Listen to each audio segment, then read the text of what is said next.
Welcome to Brew Crime, the podcast where we drink brews, talk crime, conspiracies, or whatever catches our attention. This is Mike and my co-host, JT. Hello, everybody. It's JT. I'm calling you from London town. I just insulted 0.87% of our audience. Perfect. Well, welcome to our series on the crimes of... is it the UK or England? England. Crimes of England.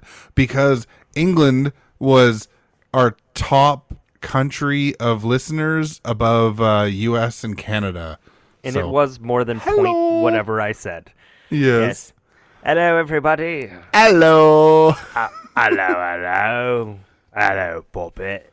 Yes. I How always are all the thought that was tosses doing? I always thought that was a cliche, right? And then we started talking to spine chillers and serial killers, and then she said pop it a couple times, and I felt pretty good about myself. Yeah, no shit, right? But I also still felt bad for Dick Van Dyke's English accent and Mary Poppins. True. It was bad. It was. And it's exactly the reason why he never did it again, not even in Chitty Chitty Bang Bang. So Nice. he got ragged so bad for it. Anyways, Understandable. It is very understandable. All right. Well, I'm going first again this week. So, the title of my case is Knobhead, Wanker, Tosser, and a Manky Dodgy Arsehole. This is the case of Michael Sams. So, did you... First off, that's beautiful. And I'm so proud. It's gorgeous. Did you have to find a very special dictionary? I Googled Urban slang. dictionary. Or like a slang in England. It's the best. You know what? Absolutely. It'd be just like us to Google when really we just have a message group like with a couple of folks from there. Well, I actually was writing this before we started really chatting with them. Oh, yeah, that's right. I forgot you're way ahead and good at what you do. Yeah. All right. So my beer pairing for this episode is from Young's, which is an English brewery. This is their double chocolate stout. Oh, God, it sounds so good right now. It's 5.2% alcohol, and it is a nitro beer. It's got a widget in it, so I got to pour it really hard because it's not like your regular CO2 beer. So should I make really suggestive noises in a second? Harder. Can't get much harder than vertical. No, it's true. I'm really surprised that it's only 5 point something. Isn't it usually way higher? Not with English beers like this, no. Okay. See, I'm learning along with everybody else who's listening. I got to take a picture of this because it's beautiful with the cascading nitro. Oh, there is no amount of pixels that would do that justice. If you want to think about what this looks like, think of like a Guinness poured off of a proper tap with that like crazy cascading head in it. It's like Guinness at the bottom, milkshake at the top if McDonald's ice cream maker was actually fucking working. It looks like a friggin' Coke float. It does. It's got a roasty nose on it. It's a little bit sweet. Definitely some like chocolate sweetness in there. I hope so. It's really, really creamy and thick. It's definitely chocolatey.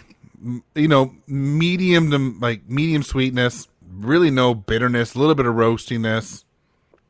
Super, super smooth. Where would you could drink a lot of this. Where would you rank it around Guinness? Higher? Oh, it's definitely higher than Guinness because it's got flavor. It tastes like chocolate. Well said, sir. Guinness is not a terrible beer. But it's not a good beer. It's just kind of. I'm very much. I'm in agreement with you. I will. It's a go-to for me in terms of dark because if I can't get anything else. At the same time, I'm also very much aware that perhaps where Guinness is made, it is very much better. Oh yeah. You know what I'm saying? Like if you go, because they have that bar or whatever where you can get it, right? Yeah, right at the brewery. They're the factory. Exactly. So, I bet you.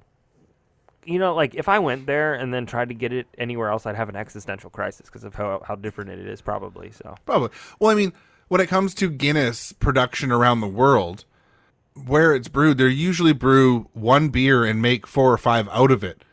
Guinness will have some darker mash thrown in. They usually have a bit of a soured mash put in, and they make Guinness. But they also make, I think it's Harp's Lager and this and that. And it's all the same singular brew that they just throw adjuncts into to make a couple different beers. Let's just throw shit in there. Yeah, exactly. Yeah. What went in, Bill? I don't know. Some fruit and maybe a cask, and there's Bobby over there. He went in and Exactly. But yeah, no, this is a nice beer, this Young's Double Chocolate Stout. I haven't had it before, and I'm quite happy with it. Sounds good. It just sounds good. All right, well, let's go from sounding good to sounding like a total piece of garbage. Or, like I said, a knobhead wanker tosser or manky dodgy arsehole. God damn, that's beautiful. Yep. Michael Sams was born on August 11th, 1941 in the Cayley West Riding of Yorkshire, England. I don't know what the pronunciation is. Like, fuck, who knows? We'll get schooled on it later. England. In 1961, at the age of 20, he would join the Merchant Navy. You're sounding like an American. Fuck you. Oh, Jesus. Which, being part of the Merchant Navy sounds impressive, but it turns out that just meant that he worked on ships in the UK. Like, yeah, it doesn't really mean anything. Here is the definition from prospects.ac.uk. The Merchant Navy is a collective name for the UK's commercial shipping industry. It is composed of individual companies who are responsible for their own recruitment and training. As a Merchant Navy officer, you'll be employed on many types of vessels that make the UK commercial shipping industry. These include ferries, cruise ships, cargo container ships, oil and gas and chemical tankers, and other bulk cargo carriers. So you're just a ship worker. Yeah. Which is it's not a terrible job at all. I mean, maybe it is. I don't know. But it's a well-respected job, but it's not a navy. No. You hear navy, you think war. In the name, I think the village people, but that's fine. That's true. Just me. Different navy for sure. He would only last 3 years on the ship and would end up back in Keighley. Once again in England, he would become a lift engineer or an elevator engineer for us in North America. Following the rotating doors of career path, he would move on from that to become a central heating engineer. Not sure if back in the day they actually needed an education for these titles or if they just had to learn the trade on the job, because you definitely can't just claim to be whatever engineer anymore. Well, I mean, why not? Because then you get the MCAS system. Yes. Call back. Throwback, yeah. Who knows? And I don't care enough to find out because Michael was a terrible person. Nah. After working as central heating engineer, he would open his own company. He would get married and have 2 children sometime between 1961 and 1976.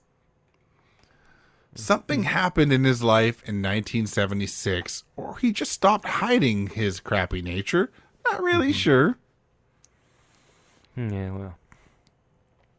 We'll find out, right? Yes.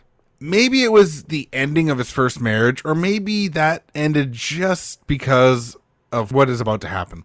Oh, God. Oh, gee. Is this a chicken or the egg? It is a very, very horrible, rotten chicken in the egg. Oh, Jesus. He would steal a car, though, and also make false insurance claims.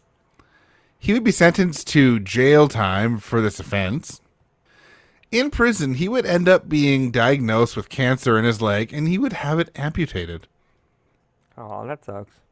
Yeah, but I mean, maybe this guy deserved that. I mean, he's a shitty person. But now he's a quarter less shitty person.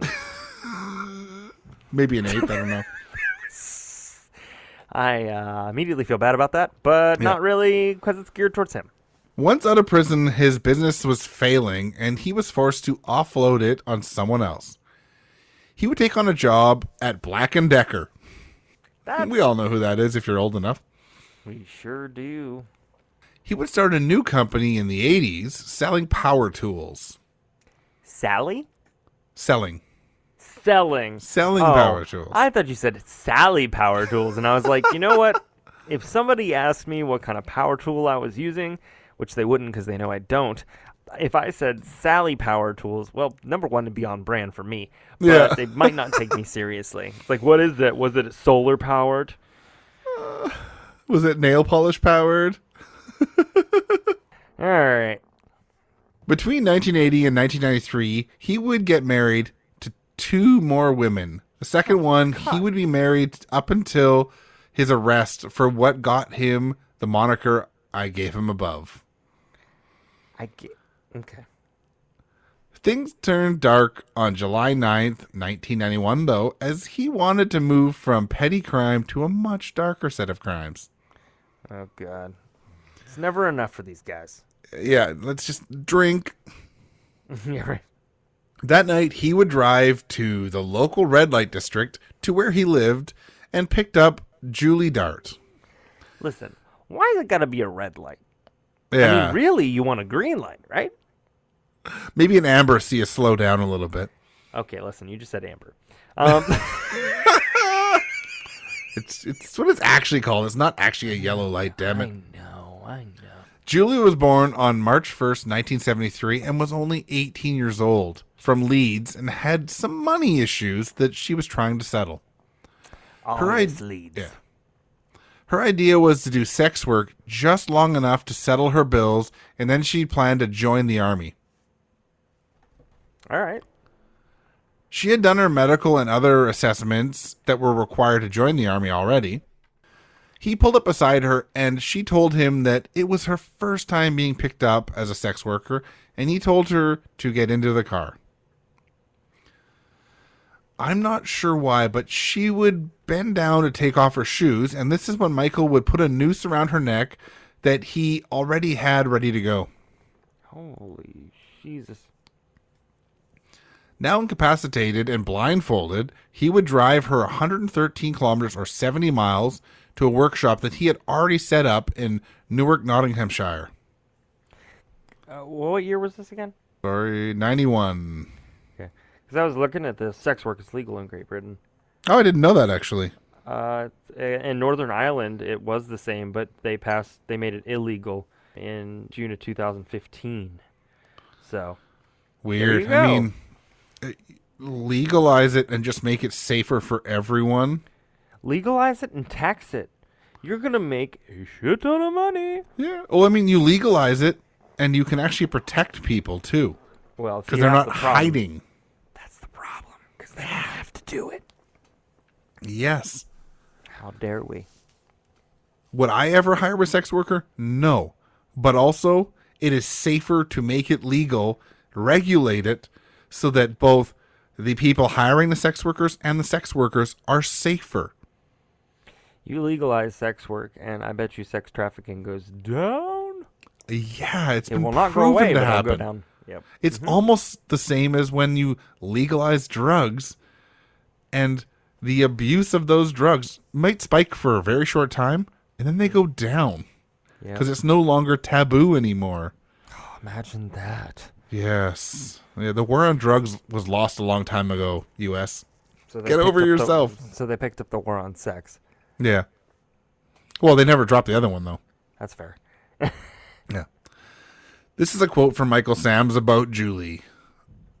I said she was going to be held kidnapped, and I was going to get some money for her release, said Sams. She was frightened of me. She was terrified. She's the first person in my life that had ever been frightened of me. He sounds like a really pathetic person, doesn't he? Yes. Yeah. She would be sealed in a box that resembled a coffin that was chained to the floor. He had even wired up some type of alarm to the coffin. Jesus. She would be able to break out of the box over the night that she was left in it, but she was stuck inside the workshop. He would notice the alarm and head back to the workshop where he would chain her to a roof beam. Jesus Christ. Yeah. Top-notch loser. He would then leave and not come back until the morning. This is when he would force her to write her own ransom note to her boyfriend for £140,000. And again, this is 91, right? God. This was not the only note she would be forced to write, though, as Michael was a shit human. Right. The thing is that he never planned on collecting this ransom, as he would murder Julie right after with a hammer. Oh Before she would die, he would strangle her to end her life. So, she didn't even die by hammer. No. He She strangled suffered her by after. hammer. Jesus Christ. Yeah.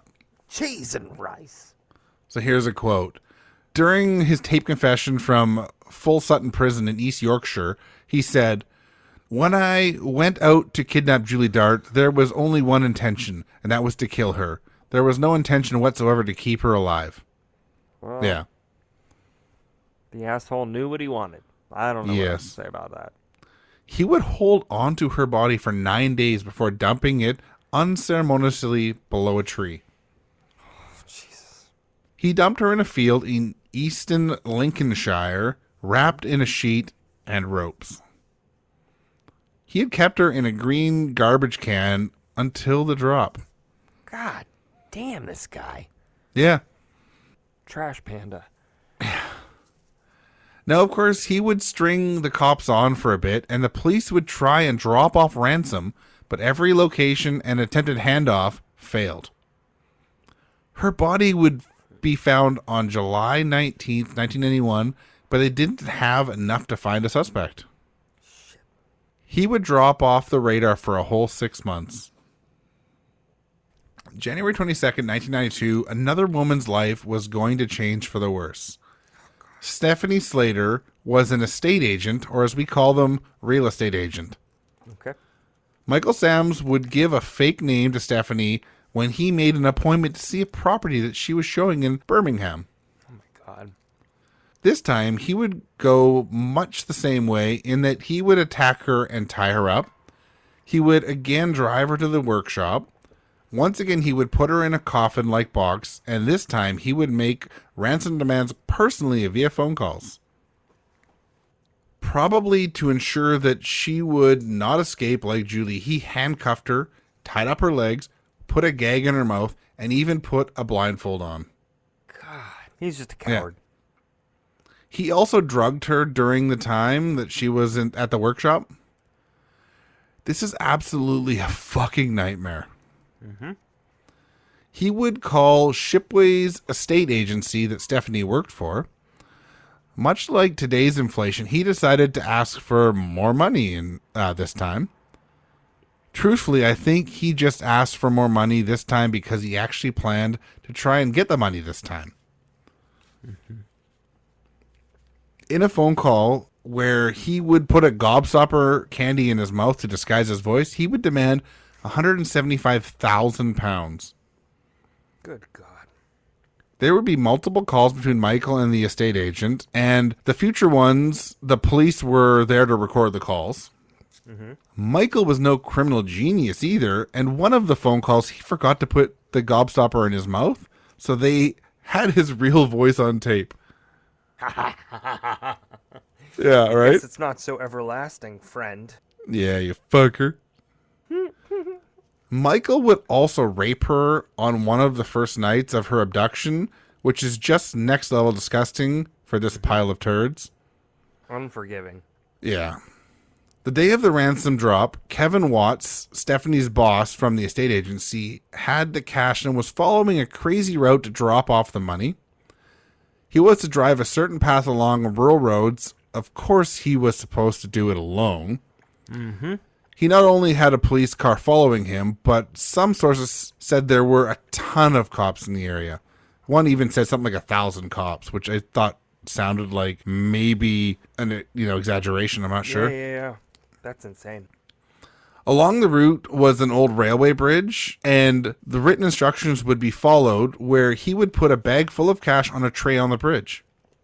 The slick bastard had tied a fishing line to the tray, though, and as soon as the cash was placed on it, he pulled the string from below the bridge, and it fell into his arms. Oh, my God. He tossed it into panniers on his moped that he had stashed below the bridge and drove off in a rush. I just see this really nerdy guy hopping on a moped, stashing everything in there under the seat, and then just driving off going, just with a middle finger up. As no shit, right? Away, real slow. Yeah. Now, with the drop being 60 feet, it was not easy to catch him, and he was able to escape with the cash. Oh, yeah, I forgot to mention, this was all happening during the night in the dark. Jesus. Luckily for Stephanie, she would be released on the 8th day of captivity, still blindfolded near her home. Now, the police really fucked up with their next move because they put her on TV less than 12 hours after her release while she was still coming down off of drugs that he had pumped her full of. What idiots. Yeah. Yep. That's about all you can say, right? What idiots. Like, oh, I'm sorry. Are you coming down off of being high? Well, here's a good thing. Cameras take off 10 pounds. Yeah. Doesn't make any sense, but I just felt they were dumb anyway. So Not 10 milligrams of drugs, but 10 pounds. Right. Now, luckily, Stephanie had a great memory, and she was able to give a very good description of what Michael looked like. A great sketch was done up of him, and it was corroborated by a person that saw him driving a red Metro car. The police decided to release some of the audio that they had recorded where Michael didn't mask his voice on a local crime show, Crime Watch. Mm-hmm. They would also show the sketch and mention the red Metro car. Wouldn't you guess it, but someone recognized this tosser. I bet you they did. His first ex-wife was watching the show and she recognized his voice and the sketch, and she called the police right away. She said, fuck him. Yep. That's amazing. Michael Sams would be arrested in July of 1993, where he would admit to the kidnapping and extortion, but would deny the murder charges. Yeah. The jury was not convinced, though, and he was sentenced to life in prison for murder and abduction. Police would find 150,000 pounds of the 175,000 pounds. The last 25,000 pounds were never found. Looks like Brewster just couldn't spend his millions. Yeah. Not only was the minimum sentence length never publicly stated, but his sentence would be extended. Good. In 2005, instead of giving a probation officer in prison a Valentine, he terrorized poor Julie Flack. Oh my God. He somehow managed to bind her with tape and hold her hostage with a metal spike held to her head. While in jail. Yes. Awesome. Great. He would be tried for attempted murder, but only be charged with holding her hostage. He would get another 8 years in prison. So 8 years on top of undetermined. Right. I mean, you know, at this point, he's just kind of going for, like, street cred. Yeah, exactly, yeah. In 2020, he would be up for parole, but he was denied and still sits in a prison cell to this day. Yeah. I hope you're listening to this, George. Yeah. He is both one of the oldest and longest serving prisoners in England, now in his 80s. And Leon's getting larger. Yeah. Stephanie Slater would never be able to go back to work as an estate agent, and she would move away to the Isle of Wight in 1993. Mm-hmm. She would work with police to improve how kidnapped victims were treated by the system after they were released. Sadly, she would pass away at 50 years old in 2017 of cancer. Oh, man. So, fuck cancer and fuck the cancer that was Michael Sams. Yes. And that's my case of the knobhead, wanker, tosser, and manky dodgy arsehole. Curse you, person with two first names. You know shit, right? Like, what a fucking piece of garbage. I mean, you know, the whole coffin thing's a little on the nose. Yeah, but just a little bit. Here we are, you know? These guys. Oh, and I mean, like, to abduct the first woman, to kind of get the idea of how to do it and then murder her, and then do it for realsies this time, this to get money. Test. This is a pregame. Yeah, let's get the young one first so we can figure this out and kill her. And because she's a sex worker, no one will give a shit. Like, fuck you. Yeah, I hate those guys. Charles Albright was another one of those guys. He just went after those sex workers. Yeah. There's so many of them, right? It's society that allows that to happen because they just assume that nobody's going to miss them. So. Robert Pickton, all those fuckers. Oh, God, yeah. Yeah, that Piggy Palace piece of shit. Yeah, exactly. Ay. Well, that's my case of a total disgusting piece of garbage human. Yeah, I hope he dies a very painful death in prison.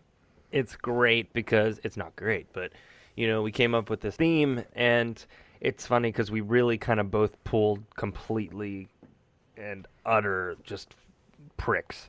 Yeah. So I'm excited to do mine. Listen next time for my case for England. Yes. So, thanks for tuning into Brew Crime. You can find us on all social media platforms at Brew Crime. We have a Facebook group at Brew Crime Group. If you'd like to support the show, head to patreon.com/brewcrime now. The money goes towards upgrading equipment and making the show that much better. It also helps, paying for the website we use to record the audio. You get one bonus episode a month, as well as early ad-free access to our episodes and our brewery episodes with Paige from Reverie True Crime. So shout out to our Patreon supporters. James, True Crime Nana, 3 of Us In Podcast, Amber, and the faves of our lives. Later. Cheerio. Cheerio. All cases on Brew Crime are written by Mike and JT or a writer we credit on the episode, and sources are put into our show notes for each episode. We always want to give credit to the people that research the cases we talk about.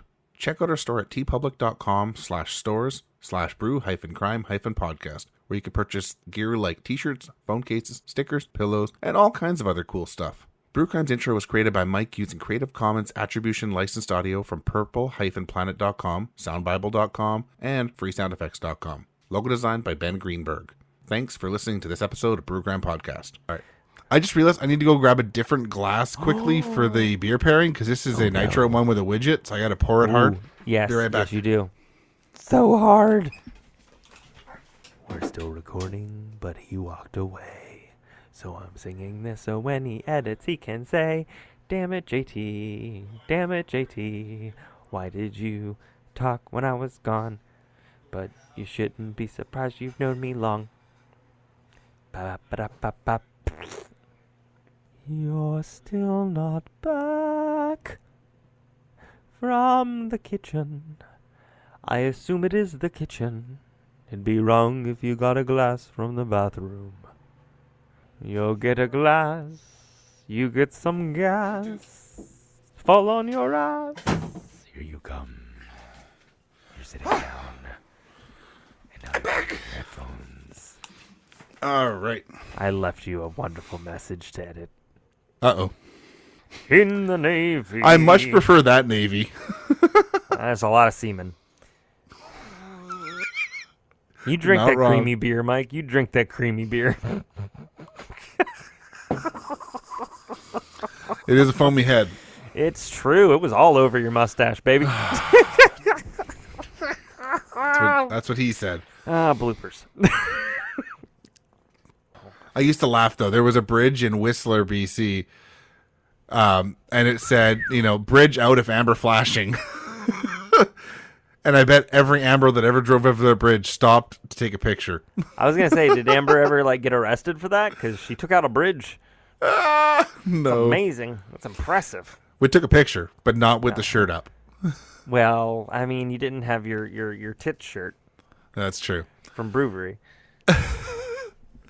So this. Yes. I don't know any other terrible English sayings. I have to pee so bad. Okay.